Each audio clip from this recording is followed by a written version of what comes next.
Hello everyone, আজকে আমরা বানাচ্ছি ভাইরাল লেবুর পিলিং। আর এই লেবুর পিলিং বানাইতে যে আজকে আমার সাথে এত বড় পোপাট হবে এটা আমি আগেই জানতাম না। তো লেবুর পিলিং বানানোর জন্য লেবুগুলো পাতলা পাতলা স্লাইসে কেটে নিতে হবে।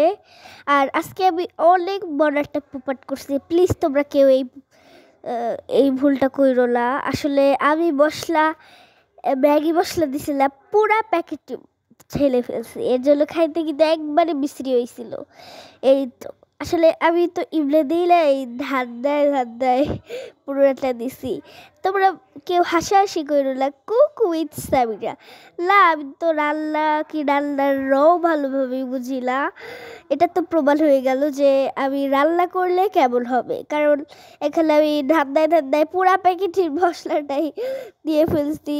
রান্না করলে কেমন হবে সেটা তো তোমরা দেখেই বুঝতে পারছো যে এটাই যেহেতু পুরা প্যাকেট মশলা ঢেলে ফেলছি। আর রান্না করলে কি ওটা কি খাওয়া যাবে সেটা তো তোমরা বুঝতেই পারছো।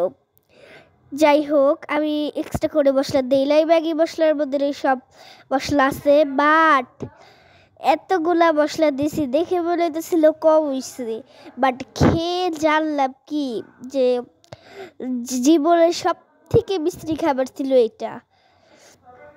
তো আমি এটা জীবনেও ট্রাই করবো না। মশলা কম দিলে হয়তো বা ভালো লাগতো, বাট দেখছই তো আমি কতটা কি আমি কতটা কি আমি কতটা খারাপ রান্না করি দেখছো। আর তোমরা আবার ভাইবো না যে এখানে আমি করতেছি যে লেবুর মধ্যে কি আজাইরা মশলা মাখার ছিল, এর জন্য আমি দিছি। আর চিনিটা বেশি করে দিছি, চিনিটা বেশি করে দিতে হবে। আর বাই দ্য ওয়ে, আমাদের বাসায় মেহমান আসছে, এর জন্য বয়সে অনেকের কথা শুনতে পারতেছো।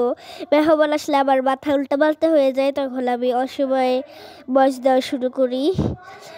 তারপরে হচ্ছে চিনি দিতে হবে, চিনি আমি একটু কমই দিছি, বাট আগে জানলে তো বেশি করে পুরাটা চিনির বয়ে ঢেলে ফেলতাম। মাখাইতেছি ভালোভাবে, এবং তোমরা চাইলে খোসাগুলোও ছুলে ফেলতে পারো, বাট একটু দেখতে সুন্দর লাগে এর জন্য আমি খোসাগুলো দিচ্ছি। আর হ্যাঁ, তোমরা যদি লেবুগুলো কাটবা তখন তোমরা একটু মোটা করে কাটো, আমি বেশি পাতলা করে ফেলছিলাম। আর লাস্ট হচ্ছে দিব সরিষার তেল দিতেই হবে। সরিষার তেল দিয়ে ভালোভাবে মাখাইতে হবে। আমি কিছুই করি নাই, সব কিছুই মাম্মাই রেডি করে দিছে, আমি খালি হাত দিয়ে মাখতেছিলাম। এটা পুরাই ফালতু হয়েছে একবারে। তোমরা ট্রাই করো না জীবনে। মানে আমি আমার গ্যালারিতে ভিডিও ছিল, এর জন্য আমি দিয়ে দিছি। লিটারেলি এত বিশ্রী হয়েছে যে তোমরা খেয়ে বমি করে দিবা।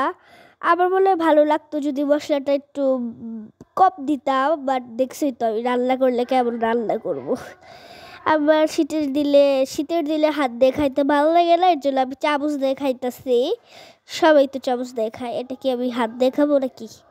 আর অনেক ঝাল হয়েছিল, খেয়ে তো আমি একবারে বমি করে দেওয়ার মতো অবস্থা ছিল। তোমরা এটা কেউই ট্রাই করবা না, এটা একটা বিশ্রী ছিল। ট্রাই করলে মশলাটা অনেক কম দিবা।